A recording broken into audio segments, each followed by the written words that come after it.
Hey yo, what up, what up, what up? It's your boy Sam with Vertical Expressions coming at you with another episode of Not Another Christian Podcast. Episode, I don't remember what episode, but thank you so much for joining me for another Saturday morning startup. That's what I'm calling it now. This is your Saturday morning startup, your Saturday morning fix. Today we're going to be talking about something that's near and dear to me personally, and I'm going to call it anxiety addiction or addiction anxiety. But today I want to talk about how anxiety gave me addiction. And this is one of those episodes where I know obviously this is a Christian podcast, but it's not just another Christian podcast. And I know that I have a lot of non-believers who follow, who listen in, who they like to just join in the conversation. This is one of those topics where I feel like from the bottom of my heart, really applies to everyone. I mean, secular, non-believers, believers of this or that. I feel like this is something that we all go through. And I say this because I recognize that I went through this before I was a believer. I recognize that I've been long struggling with this anxiety addiction or addiction anxiety for quite some time. It's just the outcome is different. So tune in. You don't want to miss this. First off, let me start off with telling you guys about my week. It wasn't this past week, but 2 weeks ago I was going through something heavy. Nothing spiritual, not that your boy was out here sinning, living la vida loca. That was not the case. But some things came up. If I'm being transparent, some financial matters came up, and I lost my wits about me. Let me bring down these headphones a little loud. I lost my wits about me, and in that season I felt like there was no good that I could do. If I'm being perfectly frank and honest with you guys, I am honest enough to admit that there were various moments where I felt like I turned my back on God, where I'm approaching God like, God, why? Like, why don't things ever work out for me? Like, why I always got to be the one? Why I always have to face this? I always got to face a mountain. Like, why the challenges? Like, can I get a break, bro? Like, bro, can I just catch a break? Man, I'm so tired of this. And it was something so small that became so big. It just took over my life for a week. 7 days. There was nothing that went through my mind, although I tried, other than this anxiety. And what I noticed was that anxiety was producing addiction. Now stop me if you heard this one. I'm gonna talk to my believers real quick. Believers, how many times have you gone through something, right? You entered a difficult season and life is rough. Admittingly, life is tough. You don't know how you're going to solve the problem. Everything is falling apart. Some people call it the quicksand effect, where it's like, everything just goes wrong one after another. It's like this happened. Before you know it, you're just like sinking into like quicksand. But how many times have you been in that position and your direct response is prayer, right? You pray a lot. You pray in the morning, you pray in the night, you pray in between meals, you pray after you brush your teeth, you wake up in the middle of the night and you pray. You ask your significant other to pray. You ask whoever, your family, you got the prayer group chat. You send that right to the church. Be like, yo, prayers up. You got the whole team praying. You start going through something and your immediate response is, I'm going to pray as much as I can, as strong as I can. I'm going to get everyone I know to pray for this. Like, you're just enveloped about that situation, and your answer is pray, pray, pray, pray, pray, pray, pray. Well, let me tell you, that is what I'm calling anxiety addiction, or addiction anxiety. To be honest with you, I'm sure that there are YouTube videos that can speak to this on a professional level. I'm not approaching this as if I were a professional. I am simply taking the little platform that I have to talk about something that I know has a major impact on us as human beings, not as believers, but as human beings. Because guess what? I mean, what I went through 2 weeks ago, I've gone through many times in my life, and I went through it before I was a believer, right? I walk into a season of life, things are tough. It feels like everything is wrong, except my response to the situation was in prayer. Let me be clear here to my believers. Just because you pray and pray and pray and pray doesn't mean that the behavior is mentally healthy or emotionally healthy. At the end of the day, you are beginning to bear fruits of an addict, right? You're praying and praying and praying and praying. It's not because you miss God. It's not because you want to hear from God. You're praying and praying and praying because you continue to tell him about the situation. You continue to tell him about the problem. You reach out to your friends, like you scratch, oh, bro, can you pray for me? Like, this is going on. And I'm not making fun of you, because I'm calling myself out in that too. This is a self-correction. There's a word for it, I don't remember. This is what I'm doing. I recognize that for a week, I did nothing but spaz out. Like, all my composure out the window. Yeah, I'm lucky that for me, I had that hope in God where, God, if anybody's going to fix this, is you, but that's just my conviction and my hope. For a lot of people who don't have, and again, I'm going to include myself, for a lot of people who don't have that hope. I look at me before I was 21. I didn't have that hope. Didn't mean I wasn't going through things, just means I didn't have that hope. So what would I do? Stress, go crazy. Go crazy, stress, go crazy, stress. And I didn't have a God to pray to. I didn't have a hope in a higher power, and my direct response to the situation was to fill in that void, fill in time with whatever I could to kind of like quiet that voice of anxiety, right? Whether it was parties, whether it was girls, whether it was alcohol, whatever the case, that's what I ran to. Because I just wanted the voice to stop. See, I still want the voice to stop. I haven't conquered the voice. I've been a Christian for 9 years. I haven't conquered the voice. And to be honest with you, I don't know if I'm ever going to conquer the voice. I can tell you that now because of my beliefs, because of my experiences with God, which is not just for me to say. There's a reason why. Quick testimony time. I was 21 when I started going to church. There's a reason why I continue to go to church, and it wasn't because of like, it wasn't because of a female. It wasn't for any motive. It wasn't for any other reason than I had a true and honest encounter with a God that I did not know and did not understand. For me, it was, I came to church at my low point. I don't even know if that's the lowest point in my life, but I was low. And when you're low, every low point feels like the lowest point while you're there, right? And so what did I do? I went to church off a recommendation. I wasn't really trying to go to church, but I went to church because I was at the end of myself. You know what? I went to church intoxicated because I had been out drinking that night. And I just went into church middle of the service. I didn't even show up for worship. There was probably only 15 minutes left, right? I just went and I sat down in the back. Long, crazy night. I'm not going to get into the details because it's irrelevant. But I went.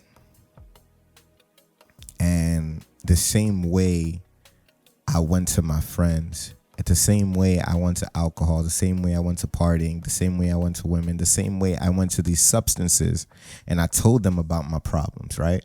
Because you do that. You know, people who struggle with alcoholism, people who are addicted to a lot of the things that they're addicted to, they go to those addictions and tell the addictions their problems. I was fully aware of what I was going through in that season. I was fully aware of my struggles, of my pain. But there was never a response. There was never a moment where a drink told me it's going to be okay. I may have told this to my friends, and my friends going to be like, hey, you're going to get through this. It's going to be okay. But I didn't feel any different, right? There was never an impact. Nothing ever came. There was no comfort that ever came from those substances. And I remember going up. I stood up. I was crying when I stood up because they did an altar call. I didn't know it was an altar call. They was just saying, is there anybody here, you know, is going through something? I was like, well, that sounds an awful lot like my current situation. That sounds an awful lot like my current situation. You know, they must be talking about me. I don't know how this church thing works. They must be talking about me. So I get up, I go to the front. They pray for me. I'm bawling. And even then, all I really did was cry. That wasn't it. I just followed directions. Hey, let's see if this works. No different than what I had known. See, because I ran to alcohol because I heard it took the pain away, right? I went partying because I heard it was fun. You know, you try to talk to girls because you hear that's where the pleasure is, right? I'm just, to this point, I ran to the front of the altar because apparently this is how my problems are going to be solved. That's all it was up to that point. And I shed my tears, but guess what? Nothing changed. And it wasn't until the day after where I remember being in a room, my heart just, I was everywhere, mentally so toxic, so unhealthy. I couldn't even think straight. You know when you get to that point where you can't even think straight? You know when you get to that point where your thoughts don't even feel like they're your own? I was there. I was so far gone, man. The devil of the flesh was having his way with me. I was out. And I remember going through that pain, going through that confusion, suffering, right? This battle up here, right up here, that mental battle. I remember standing up and I opened up my mouth and I said, God, I don't know if you're real or not. But if you are, then you have to make it all quiet. Then you have to shut these voices up. Then you have to give me peace. You know, because what I've heard about you and what I'm hearing about what I'm going through, man, you're the answer to this. And by the time I finished speaking, they were gone. And that's the type of thing where if you don't believe me, I understand you. Because guess what? I didn't believe other people too. And I'm not trying to push my convictions on you. I'm really not trying to push my convictions on you. My experience will never be your experience. And so my beliefs will never be your beliefs. That's just the way that it is. I just know the experience that I had and why I believe in what I believe in. From that moment forward, I understood that there was something there more than I knew, more than I understood. There was something there. There was something powerful there. And I ran with it. And the reason why I stay going back, it's not because I love being a Christian. Nah, man. To me, Christianity was never about following commandments because that's just not the way that I was introduced to it. Right? For me, it was, I met someone who gave me something. And if I'm being perfectly honest, he continues to provide. Right? I just switched sources. Going back to what I was saying, anxiety comes. The addict in me is still there. Right? I'm still going crazy about how I'm going to solve this. That hasn't changed. It's just my source of where I'm going to now has changed. Like, I have someone else who's providing for me now, and he just so happens to be the God of Christianity, right? He just so happens to be that God, Yahweh. That just happens to be my source. Now we talk about why I say this has everything to do with everyone. It's because I know you know what I'm talking about. I know you relate. I know that you go through seasons and situations where you just don't understand, right? You can't find the outcome. Everything is against you. And for some people, unfortunately, that is the entirety of their lives. It's one bad thing after another, and it never ends until the day that they pass. And that's the sad reality. I was talking to my friend and I was telling him, man, last week I was in embarrassment. Because I'm going to call out you Christians. I'm going to call you guys out. If I really believed in the God that I say that I believe in, and I have this trust in the God that I say that I trust in, isn't it enough for me to just pray once? Why would I need more people to pray on my behalf to God? Why don't I just trust in that first prayer? And there are a lot of things. I'm not saying that it's wrong. What I'm saying is that it calls you out on where you're at. And I'm perfectly fine with it. It's not that I'm not trying to get better, but I also understand that it's a process. And at the end of the day, I'm extremely grateful and I'm happy that I get to run to this God. And if my life is just running to this God who's never lost that battle, right, then I'm perfectly fine with that. Because I've noticed that I don't always know what's best. I don't always know what's best for me. But then I look at 2 weeks ago and I asked myself, well, what if you would have gone through this and you wouldn't have been a believer, right? I maybe would have gone out for a drink after work, ended up intoxicated. I'm a married man now, right? So I'm at the bar. I like to think that I'm a good looking guy. I'm drinking. Someone comes up to me, offers to buy me a drink. I say, hey, thanks. We strike up a conversation. I end up doing something I shouldn't do. Right? I cheat on my wife. I tell my wife. My wife is mad. Marriage is falling apart now. I'm still going through that first struggle, right? That first season of turbulence, right? But now, because of my behavior and what I ran to, my level of impairment and decision making didn't mean that I wanted to cheat on my wife. Just means that I did it because I put myself in a position to do it. Now that I did it, I'm dealing with my second situation. Now it's not only am I dealing with this financial thing, but now I'm dealing with my marriage falling apart, right? So now I'm stressing at home. I'm stressing everywhere else. I don't have the answer, right? But what am I still running to? Well, I'll run to get a drink again. Maybe I'll go out. Maybe I'll continue to run away. And the more I continue to run away, the more you start feeling the weight of that shame, right? That's how it is. Sometimes you don't want to do the bad thing, but you look at the situation and you say, man, I've fallen so far already. What else is there? What is there left for me to do? And you continue to just, if you're going to be the bad guy, you'll be the bad guy to the fullest. Because it's addictive. There is an addiction. I don't know if that's the right way to say it. There's a very addictive part or there's a side to anxiety. Anxiety and addiction, it's hard. It's hard for you to separate the two because they're so close together. Financial situation, marriage situation, I'm drinking, I'm partying, I get into a fight, right?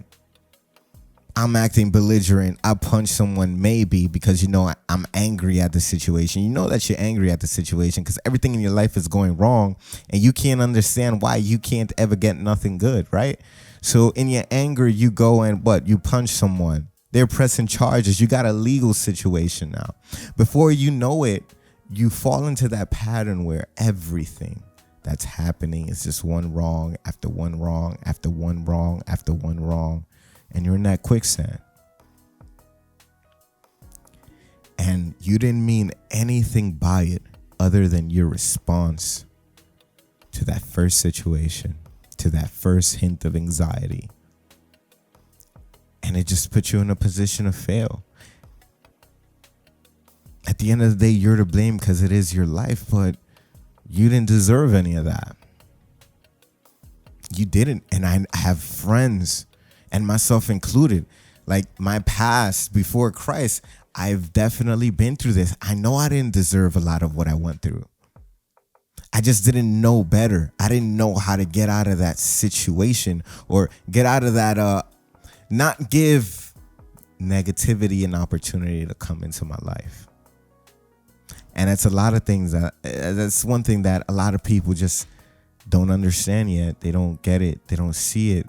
But because you're always going to run, you're always going to try to do whatever you can to get rid of those voices, to get rid of the pain, to get rid of the stress, right? Pills, again, alcohol, drugs, sex, money, gambling. You fall into those vices not because you want it. It's usually you don't even want it, right? What you want is just the absence of the pain. Well, that's where I got to be straight with you. From age 17 to 21, I lived that life, and it was only 4 years. And in those 4 years, I feel like I went through so much instability, so much up and downs, radical life and behaviorisms, so much of that. I've never found any of it to be the answer. I've stood in this Christian walk because I've realized, man, I am the happiest I've ever been.